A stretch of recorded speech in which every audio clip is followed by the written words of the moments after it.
How many years did you start the organization?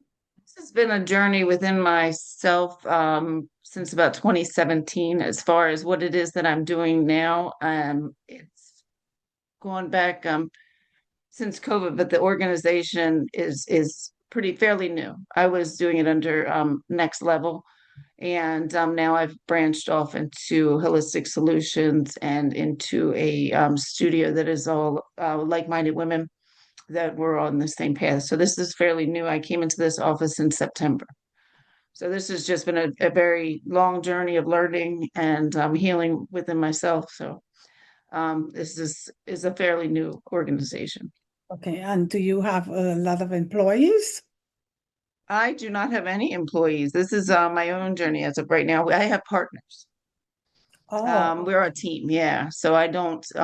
We're not. We're pretty much all on our own, but we're working together as one. okay. So it's still going to taken a long time to build this team, To build this team. and we're Oh, still building. still building. All righty. I did a Google search on tea when I was growing up in the Caribbean. We drank in the Caribbean, it's very, very hot, but we drank tea in the afternoon. I will bake a pound cake and make a cup of tea and invite the neighbors over. We will sit on the porch and we will be drinking the hot tea. So when I came over to the United States and I was sharing with people I know, they said, "Why are you drinking hot tea in the Caribbean? It's so hot." I said, Because tea is very beneficial for you." So with that said, will you like me to share the screen in case you have to bring up any PowerPoint or anything, pictures or anything? Do you need to do So, any? and I have my notes that Asha had given me some questions that she wanted me to answer as far as the healing powers of tea with the neurological disparities and what Right. goes. Yeah, so I kind of just took my own notes, and I don't need to share anything. It's pretty much just Okay. your voice and my voice at this point. Yes. All righty. So I'll just jump to the question. Yeah. The first one, tea and the brain function. What are the super ingredients in tea that are proven to help keep our brain and nervous system working well? So the notes that I took on that, I picked out four that are crucial with your brain function and the powerful polyphenols, your L-theanine, caffeine, which everybody seems to be afraid of, but it's actually beneficial with the L-theanine. The two together work Mhm. as a dual component, and then you have your GABA, which are your flavonoids and your minerals. So those together reduce inflammation. They actually help with your neurons and they improve your blood flow and also help with your nervous system. So those are the four that I picked out as far as your top four in tea. Of course, there's lots of benefits for this for what we're talking about. Exactly. So reducing inflammation in the body will enhance the neurological. If someone is suffering from neurological disorder, the tea with those two ingredients will definitely show some sort of improvement. Is that correct to say? It will definitely. Well, inflammation is the root of all evil. So inflammation is no matter what it is that is being treated, Mhm. the inflammation needs to be the main focus first. So you always want to bring down the inflammation, which is comes from the food we eat, comes from our environment. Mhm. And the teas are anti-inflammatory within themselves, and then there's other things that you can add, roots, and you can add certain flowers that will also help bring down that inflammation. Because unless you bring inflammation down, you really can't get to any other issue because the inflammation is the cause of the disease. The cause of disease. All right, number two, how does the ingredients in tea act like a shield to protect our brain cell from everyday stress and damage? So I say the polyphenols are like your little firefighters. The polyphenols come in, they neutralize your free radicals, and then they that will help with the damage that done to the brain cells, the oxidative stress, and lower the neural inflammation, which is the inflammation was inside the brain, not just your gut inflammation. You have inflammation in the brain as well. And Mhm. then You have your what else did I put down? Your antioxidants. So the neuroinflammation is your like that's your strengthens your blood-brain barrier. If that makes sense. I don't know if I'm talking if the So it's um, I'm regular tea understanding. drinkers show lower rates of cognitive decline. Mm, So if you're drinking tea, and they actually recommend, and there's studies that 4 cups of tea a day is the recommended amount of tea to consume into your diet, 4 or more, if you're looking for drinking the tea for benefits, which, there's is that tea with that has caffeine or non-caffeinated tea? it could be a multitude of different teas. Different Some of the tea. best teas to drink are your green teas. That's where your L-theanine and the caffeine, the two together.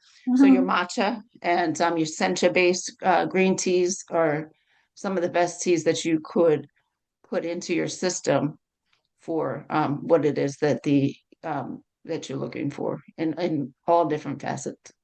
Right. So will you say I love coffee and I drink maybe 2 cups of coffee and then I switch to tea. I do drink tea. I love the green tea. The green tea. Question. If I'm drinking green tea, could I drink it with milk? Does milk have anything? Does milk reduces any of Milk the actually takes, I'm sorry, I didn't mean to interrupt. Yeah, milk actually will take away from your catechins and your polyphenols. Yeah, it actually drowns, especially cow's milk. Mhm. If you were going to put any type of milk in, I would suggest an oat milk or a coconut milk. But you would want it to drink it in its purest form. No sugar. Sugar feeds disease. So you want to stay away from your sugars and at least try to get a cup in without anything. If you want a sweet little treat, add Mhm. some honey, some Okay. natural, yeah, like 100% pure honey from a local farmer. And because then honey in itself has benefits. So I always tell people to steer clear of milk. Milk Okay. also causes mucus, and mucus is another whole nother issue. Another issue. It's so interesting you talk about get the honey from the farmer. I usually do get my honey from the farmer's market and it's great. Yeah. So another question. They said tea has caffeine, but also something I think you mentioned it called litinin. Is And so the L-theanine. L-theanine, yes, that actually, so your L-theanine is your amino acid. So Mm, and then together with the caffeine, actually is a dual component. So your L-theanine is like that's the comes from the camellia sinensis, which is the tea. And then you have your caffeine, and you always want to stay in moderation. So you don't want to really be drinking any more than 400 milligrams of caffeine. However, the caffeine in tea is not like the caffeine in coffee. Caffeine in tea is a very gradual, and it kind of goes with the flow of your energy. So it's a natural energy boost. It's more of a mindful awakening. You don't have to crash. It's kind of a even flow, even steady all day. To be so if you're caffeine sensitive, you want to limit the amount. And there's other ways to get tea into your system. And there are herbals which they do not have any tea leaf, the herbals. However, the roots in the like a lot of the herbals are a rooibos base or like a ginger, turmeric, and lemongrass. Like those teas also have anti-inflammatory benefits and are also recommended if so the 4 cups doesn't necessarily have to come from a caffeinated tea. okay. Okay, let's go to this question. For people dealing with nerve discomfort or tingling from any Mhm. condition, are there specific tea that might offer a little soothing relief? That it would be your green tea, like your senchas and your matchas have the most, but that's they're high, they're going to be where you get the most benefits for the nerves. So they have the highest levels of what we call the EGCG and the L-theanine, and they're both strongly linked to studies that help with neurological um, disorders. Okay. The body's fight or Yeah, flight system I can make. did add too because I have my little notes that I Uh-huh. wanted to say it also helps with your memory and Okay. headache reduction. So there's the combination of the green tea helps with that. So and Okay. another one that has is white tea, but I always go with green tea first. With the green tea. Okay, all righty. Good blood flow is vital for the brain. Are there teas that are especially good for keeping our blood vessels healthy and getting enough oxygen to the brain? Are they? Yes. That's exactly right. They're rich in the flavonoids.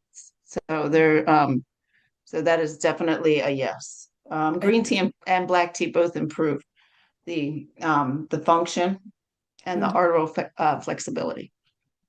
Okay. When we talk about long-term brain healthy and memory, what compounds in tea are being studied for their potential to help keep the brain resilient? That is your the same as the EGCG and the L-theanine.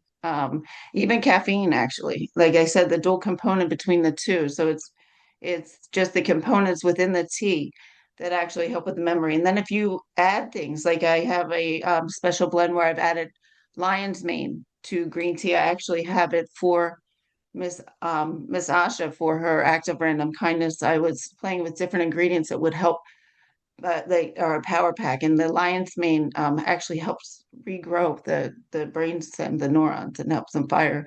So there's things you can add to the green tea as well that are roots and herbs that will give you added boost. Okay, so I think you may have answered this other question, but I'll just read it for you. What's the best way to make a cup of tea to guarantee you get the maximum amount of those healthy brain benefits? The best How way long depend. do how long do we keep the tea bag in the cup to Yes, steam? I always use loose leaf, and that gives the tea leaves room to expand. So I try to stay away from the bags. Not to mention if the bags have plastic, so you really have to be careful. And then your temperature is huge. Water temperature is huge on green tea. When you have people tend to stay away from green tea a lot because of the fact that they burn the tea. So tea leaves have a specific temperature. For green tea, you do not want to go any hotter than 175 for your water. It'll burn out all the goodness in the tea, and it gives it that bitter taste. You can go a little warmer for white tea, about 185, and then for black tea, it can take about a 190, no higher than 200. Never ever boil your water, and that's with between an herbal, unless Mhm. it's a very root, like a root that specifically needs boiling.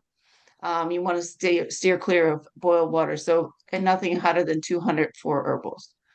So your green Okay. tea is your most sensitive. Now it's all one leaf. Green leaf tea is all one leaf. It's the process that it goes through. So the green tea is your first process, and it's a less oxidized process. So it's very sensitive, and that's why the temperature can't be any hotter than about 175. Oh, wow. I think this one also you touched on it. If someone drinks tea every day, how much is enough to get the brain benefits without drinking too much caffeine? And I think you mentioned 4 cups of tea is the limit. Excuse me 1 second. Okay, sure. Sorry. Sorry about that. Okay. So no limit. You can never like overdose on tea. Oh, However, mhm. yeah, so the suggestion for if you're utilizing it for healing purposes, and you want the maximum benefits, about 4 cups of tea a day. Now, as far as caffeine, you really don't want to go more than about 400 milligrams of caffeine per day.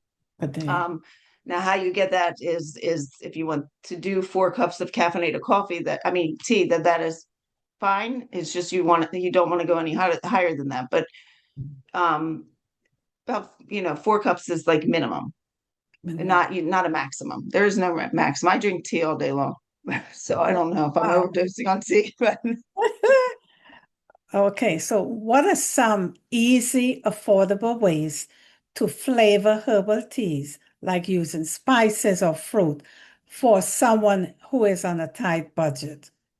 so fresh ginger, turmeric, and I love hibiscus flowers. Hibiscus flowers I utilize a lot for their benefits, and they're inexpensive. Mm-hmm. You can get cinnamon sticks and star anise is a good way to spice up your tea. I have a nice spicy cinnamon, and they're all inexpensive routes to take. Lemon and honey, obviously the same, but I always tell people, adding ginger and turmeric is not an expensive way to get a couple pieces of fresh ginger and fresh turmeric, and you have an anti-inflammatory. Put a little bit of cinnamon in there, and you've made your own, anti-inflammatory tea. Right. And you touch on cinnamon. Cinnamon is very, very healthy. I Yes, love cinnamon's cinnamon huge. too. Yes, it is. What is the biggest myth you heard about tea as a natural remedy that you want to clear up for our listeners? Oh, let's see. I got to find this one because I think Okay. that what is the biggest myth you said, correct? Yes. I said that it's so my thing is just a weak caffeine drink and not real medicine. Hmm. Um, Population studies show that tea drinkers lower rates of stroke, depression, Parkinson's, Alzheimer's, overall mortality, and it's one of the most evidence-based, accessible things you can do for your brain every single day. Mm, great. If our non-profit act of random kindness wanted to start a simple tea-based wellness initiative, what is the one key message you'll want us to share with the communities about tea and brain health? I wrote for that every cup of tea is an act of kindness to your future brain. Share a cup, share the calm, share the protection, because brain health shouldn't be a luxury. Oh, I love that. I love that. I Okay. love that. I have a Yeah. question of my own. It wasn't written. Yes. When drinking tea, could you drink different types of tea? Like today, a cup of green tea, and maybe I have another cup of passion fruit tea or whatever. Is it okay to drink different teas or just Oh, stick to yeah. one tea? Or it is. No, no. Oh, wow. Variation of teas throughout the day is wonderful. Like there's in the morning, I'll start my day. I'll use myself or some of my clients that I put in their regimens. Green tea. And I always love to recommend matcha. It's one of the best green teas. And I do matcha blends as well, because sometimes matcha can seem harsh. But green tea in the morning or like that midday crash. Some people have a midday crash, some people don't. And in the mid morning, I say the anti-inflammatory, the gut tea, is good before a meal, just to make sure your gut is cleared out. And on an empty stomach in the morning is how I drink my first cup of tea. It could be an anti-inflammatory tea, it could be a cup of green tea. All depends on if you have specific issues that you would like to focus on personally. And then like your midday, and then you have your evening cup. And then if some people want another cup before they go to bed, or late Mhm. night because they can't sleep. So there's teas for sleeping that some of the clients that I have utilize. If I can't sleep, then I'll do a nice blend of ashwagandha with some fennel and rooibos and some lavender, some valerian root, and that'll help calm me. It's also very meditating. So depending on the time of day, it would depend on what tea you wanted to add to your regimen. Right.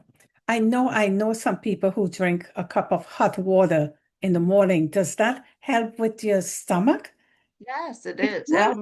Warm lemon water Mhm. is wonderful. It's a great way to start your day. A little bit of lemon, a little bit of water. Another thing is say some Celtic salt or some um, Himalayan mineral salt is wonderful to add to it.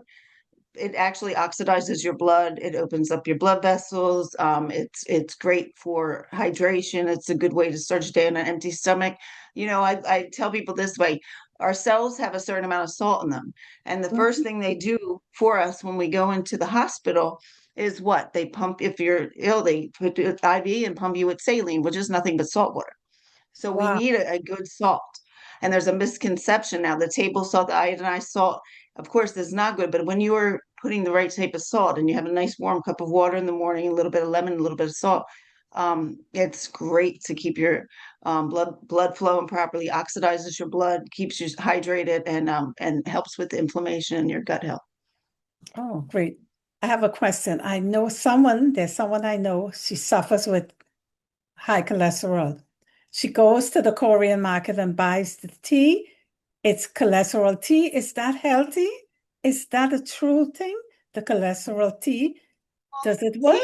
Is good for many things, and it depends on what's in the tea. Now, you most of the time, if cholesterol and blood pressure kind of go hand in hand, so it's a lot of the things that bring down your cholesterol so are good for your blood pressure. So yes, tea will help with cholesterol, all of the above. Like I said, the main thing is getting inflammation down. Because once you get inflammation down, you can focus on cholesterol. It has to do with diet too. Just drinking tea. The thing that I do with my clients as well as cleanse. You must cleanse before you do anything. You cannot put clean oil on dirty oil. So it's all good if you're drinking tea and you're taking herbs but if you're not putting the right things into your gut, you're not going to get the maximum results. You're not going to get the maximum absorption rate. So the tea is not going to have the same effect on someone who has a nice clean diet as it is for somebody who's drinking tea and then going out and having McDonald's for lunch. You know what I mean? So your Yes. gut is the portal to everything. So what you're putting in it, if you're drinking tea and then eating like, really terribly, then it's not going to have the same effect.